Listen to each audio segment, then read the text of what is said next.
Good morning, guys, and welcome back to We Talk Boxing. And this is my post-fight thoughts in regards to last night's fight between Tyson Fury versus Francis Ngannou. And in the end, I'm kind of left speechless because it didn't go to plan as how myself and probably most people thought it would have been. Um, Francis Ngannou came out and boxed very well for a guy who's never had a professional boxing fight. And he stood toe to toe with Tyson Fury, and Tyson Fury is, some would say, the best heavyweight in our generation, and obviously he's the main man in the division. And this guy, Francis Ngannou, stood toe to toe with him and absolutely flattered him in the third round. And some people would say that Tyson didn't look right from the get go, and um, he, how can I say it, the shot hit him on the top of the head, and he just, I don't know, it's quite weird because you've got obviously famous boxers yesterday, obviously like Lennox Lewis, for example, trying to back, trying to back and support Tyson Fury and say, oh, he wasn't himself, and probably underestimated him, etc., etc. But at the end of the day, Tyson knew what it was, and Tyson knew that he had to go in there, put on a display, and kind of get this guy out. He had to get this guy out quite early, and he didn't do anything. He looked hesitant as well. Um, I don't know what to make of it really. I'm just quite shocked, and the scorecards itself, and I'm watching it live. I've only watched it once. I probably need to go back and actually watch it and score it. But how I saw it on the night is that Ngannou probably should have won, or minimum, this fight should have been scored a draw. Now, I don't know what most of you guys feel in regards to what I've just said in the scorecards and the scoring and the results, but I do feel that Ngannou probably should have got the victory. The first round was very cagey from what I remember. You could have scored it a 10-10, and round two, very close, very close. You could possibly edge maybe towards Tyson, but three was clearly a 10-8. And then four, but again, very close round. I probably could have maybe given it to Ngannou. Five, probably would have given it to Tyson, and then can't really remember the rest. But um, yeah, the rounds are very, very close, and realistically, for the best boxer, you it shouldn't have been close, and Tyson should have boxed the head off him, and he should have used his jab a little bit more when he kept the fight. Tyson, this is I'm talking about, when he kept the fight at range, and he was literally leading with the jab, throwing the 1-2. He hurt. He hurt Francis Ngannou, and he looked pretty decent.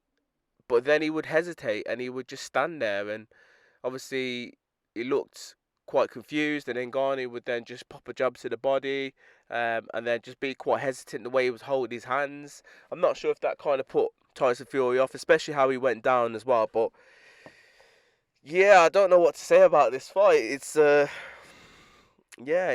interesting one, but I kind of knew, like from round 8 onwards, I kind of knew that if this fight was going to go to 10 rounds, that somehow, minimum, the fight was going to be a draw. I weren't I weren't expecting Tyson to actually get the verdict because I don't feel as if he deserved it, but for the credibility of the sport, and because they've signed that contract with Usyk, I feel as if that kind of played into Tyson Fury's hands. Now, I don't know about you, but if that contract hadn't have been signed before the fight, would Tyson have got the decision? I'll leave that to you guys. Now, immediately after the fight, Tyson and obviously Ngannou was in the ring. They were giving their post-fight thoughts to a lot of the media, and then Tyson and Usyk were in the ring, and pretty much Tyson was very hesitant, saying that the fight with Usyk would go ahead on the 23rd of December, and just from body language and the way that how that fight went, this fight's not happening. I can't see this fight happening on the 23rd of December. Frank Warren was pretty much saying, "Oh, Tyson's got a cut, so we need that to heal." But Tyson's eyes was was was fucked up basically. He took a beating from a guy that wasn't a boxer, and that cut on his head was superficial. I don't feel as if it's a cut that would keep him out of the 23rd of December because it would heal. Um, but obviously, if you're going into a big fight like that, you want to be 100%. You want it to fully heal, maybe. I guess I don't really know, but I don't feel as if it's a cut that should keep him um, out of the fight on the 23rd.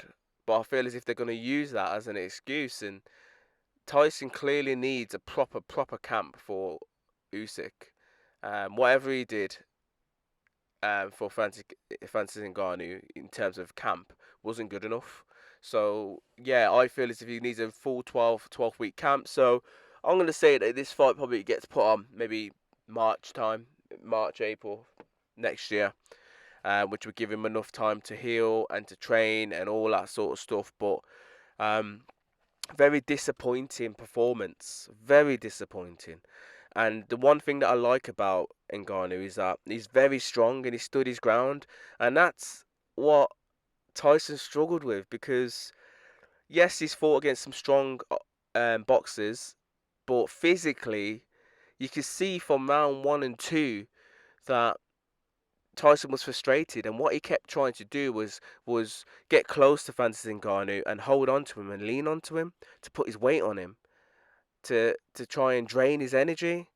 And I'll admit, I think it was round 4-5. Francis Ngannou looked as if he did blow a gasket. Do you know what I mean? He did. He was puffing and he was breathing very heavily. And he done well from that point. You know what I mean? To last the 10 rounds, so he done very well in that aspect. But Tyson was using those dirty tactics, just kind of leaning on his man, trying to drain and zap his energy. But it didn't really work. It worked, but it didn't really work because obviously he didn't stop Ngannou. But as I said, based on this performance, from my point of view, if Tyson was in there with Anthony Joshua yesterday, I'm backing Anthony Joshua to get the verdict, and possibly would have stopped him because obviously Ngannou's brilliant. You know what I mean? He did well for someone who can't box, but I do feel as if Anthony Joshua's got a bit more about him, a bit more stamina, and he could put shots together a little bit more. And he's strong as well, Anthony Joshua. I'm not sure who's stronger at him and Ngannou, but Anthony Joshua is strong. So I do feel as if he would hold his own. The only thing with Anthony Joshua is that he is hesitant, you know what I mean? But that's for another video. But as I said, if he was in there with Anthony Joshua yesterday, I do feel that AJ would have beat him. Um, in regards to my thoughts for like Usyk versus Fury going forward, I'm still going to back Tyson because I feel as if he's too big, and the way he was kind of leaning on Ngannou, and do you know what I mean? And I do feel that that will play a big factor. I feel as if he will drain um, Usyk's stamina, and he probably fatigue him, etc. But one thing for sure is that Usyk's definitely going to cause him some problems, and I won't even be surprised if Tyson gets dropped again. Tyson's jaw and head is drawable because obviously he got back to his feet and he carried on and he fought on, but he's easily to drop. He gets put down quite often. But anyway, guys, let me know your thoughts in regards to this. Yeah, I'm lost for words, and as I said, this is just a video giving my initial reaction. I'm gonna watch the fight back again and try and have a look and see, you know what I mean, if Tyson did deserve the victory. But from what I remember, I've just literally woke up. I'd literally give it to Ngannou or the draw minimum. But anyway, let me know your thoughts. As always, guys, please subscribe and comment. Bless.